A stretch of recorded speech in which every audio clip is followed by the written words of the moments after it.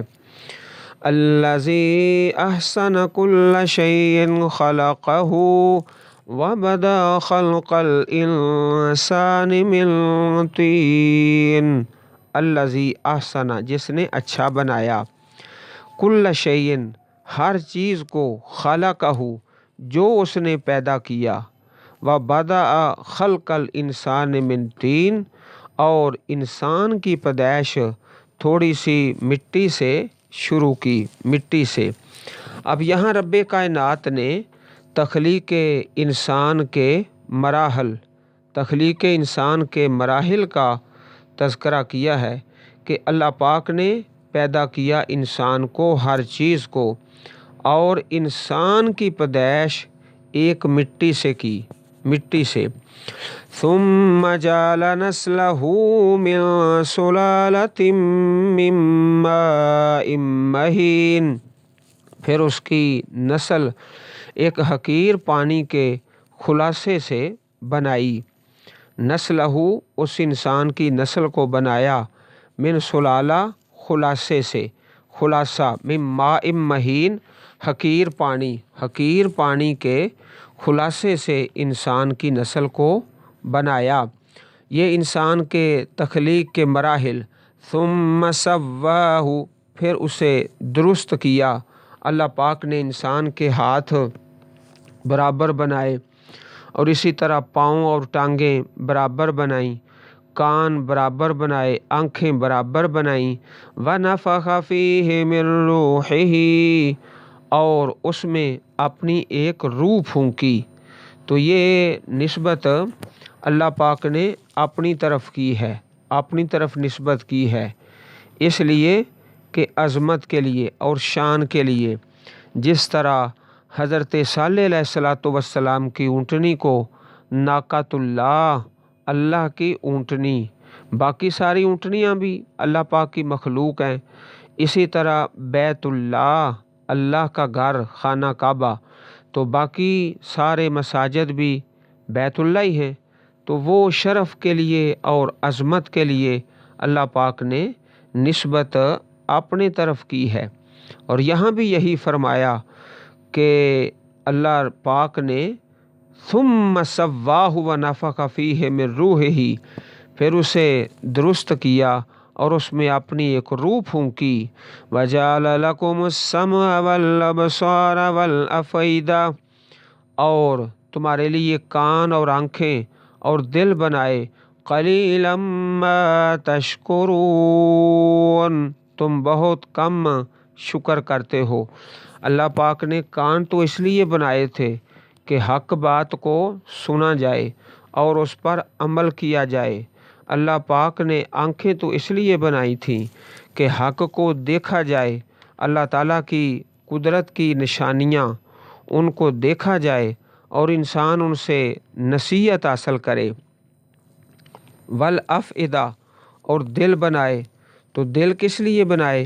سوچنے کے لیے، کہ انسان سوچے اور اللہ تعالیٰ کی جو نشانیاں ہیں کائنات میں ان پہ غور کر کے عقیدہ توحید کو اپنائے۔ اگر انسان اپنے کانوں سے اور آنکھوں سے اور دل سے صحیح فائدہ نہیں اٹھاتا تو یاد رکھو کہ اس نے اپنے جسم کے اعضاء کو صحیح طور پر استعمال نہیں کیا۔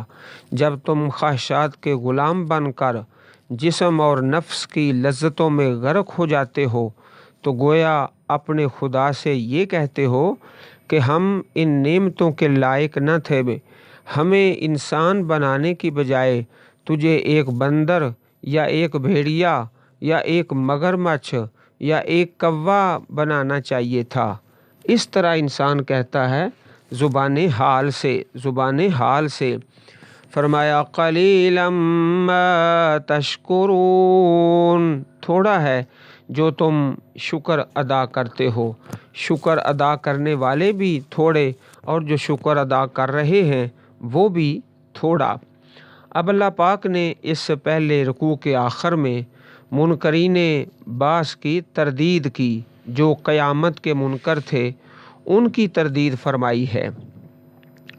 وَقَالُوا أَإِذَا ضَلَلْنَا فِي الْأَرْضِ، اور انہوں نے کہا کیا جب ہم زمین میں گم ہو گئے، أَإِنَّا لَفِي خَلْقٍ جَدِيدٍ، کیا واقعی ہم ضرور نئی پیدائش میں ہوں گے، نئی پیدائش میں۔ بل ہم بلقاء ربهم کافرون، بلکہ وہ اپنے رب کی ملاقات سے منکر ہیں، اپنے رب کی ملاقات سے منکر ہیں۔ تو یہ ان کا اعتراض ہے، جو آخرت کا انکار کرنے والے تھے، اور رب کائنات نے پہلے تو ان کا اعتراض ذکر کیا اور کہا کہ کیا جب ہم زمین میں گم ہو گئے، کیا واقعی ہم ضرور نئی پیدائش میں ہوں گے؟ تو رب کائنات نے کہا کہ اصل میں یہ چاہتے ہیں کہ ہم من مانیاں کریں، اپنی مرضی کریں، اچھا کریں، برا کریں، سیاہ کریں، سفید کریں، ہم سے کوئی پوچھنے والا نہ ہو، کوئی سوال کرنے والا، کوئی ہمارا حساب لینے والا نہ ہو۔ اصل تو یہ ان کی خواہش ہے۔ تو زیادہ ان کے دل میں یا ذہن میں یا سوچ میں یہ نہیں ہے کہ ہم مر کر کیسے دوبارہ اٹھیں گے اور کیسے زندہ ہوں گے، یہ تو زیادہ بعید از عقل نہیں ہے، لیکن وہ اصل میں یہ چاہتے ہیں کہ قیامت کا انکار کر کے ہماری جان چھوٹ جائے، ہم اپنے اعمال سیاہ کریں، سفید کریں، ہمیں کسی کے سامنے جواب نہ دینا پڑے۔ فرمایا قُلْ يَتَوَفَّاكُم مَلَكُ الْمَوْتِ الَّذِي وُكِّلَ بِكُمْ ثُمَّ إِلَىٰ رَبِّكُمْ تُرْجَعُونَ۔ یتوفاکم، کہہ دیجئے تمہیں موت کا فرشتہ قبض کرے گا، ملک الموت، الذی وکل بکم، جو تم پر مقرر کیا گیا ہے۔ یہاں تو واحد کا صیغہ ہے، ایک فرشتہ، تو سورۃ الانعام آیت نمبر 61 کے اندر زیادہ فرشتوں کا اور جمع کا صیغہ ہے۔ حتی اذا جاء احدکم الموت توفتہ رسلنا وہم لا یفرطون، یہاں تک کہ جب تمہارے کسی ایک کو موت آتی ہے، اسے ہمارے بھیجے ہوئے قبض کر لیتے ہیں اور وہ کوتاہی نہیں کرتے۔ تو وہاں جمع کا صیغہ ہے اور یہاں واحد کا، تو مفہوم یہ ہے کہ ملک الموت اور اس کے ساتھ آگے تعاون کرنے والے اللہ تعالیٰ کے بہت زیادہ فرشتے ہیں۔ باقی رہا نام، ملک الموت کا نام لوگوں میں یہ مشہور ہے کہ ملک الموت کا نام ہے عزرائیل، تو یہ مشہور ہے، باقی اس کی کوئی دلیل قرآن و سنت میں نہیں ہے۔ ملک الموت کا نام عام طور پر عزرائیل مشہور ہے، مگر قرآن و سنت میں یہ بات کہیں مذکور نہیں، محض اسرائیلی روایات ہیں۔ الذی وکل بکم، جو تم پر مقرر کیا گیا ہے، ملک الموت، موت کا فرشتہ۔ ثم الی ربکم ترجعون، پھر تم اپنے رب ہی کی طرف لوٹائے جاؤ گے، اپنے اللہ کی طرف تم نے جانا ہے، اپنے ہر قول اور فعل کا اللہ تعالیٰ کے سامنے جواب دینا ہے۔ تو اس رکوع کے اندر رب کائنات نے قرآن مجید کے حق ہونے کا بیان کیا، اللہ تعالیٰ کی تخلیق اور اس کے نظام اور تخلیق انسان کے مراحل، اور جو قیامت کے منکر ہیں ان کی تردید فرمائی ہے۔ اللہ احکم الحاکمین ہم سب کو قرآن کریم پڑھنے اور سمجھنے اور عمل کرنے کی توفیق عطا فرمائے۔ حسبنا اللہ ونعم الوکیل الحمد للہ رب العالمین.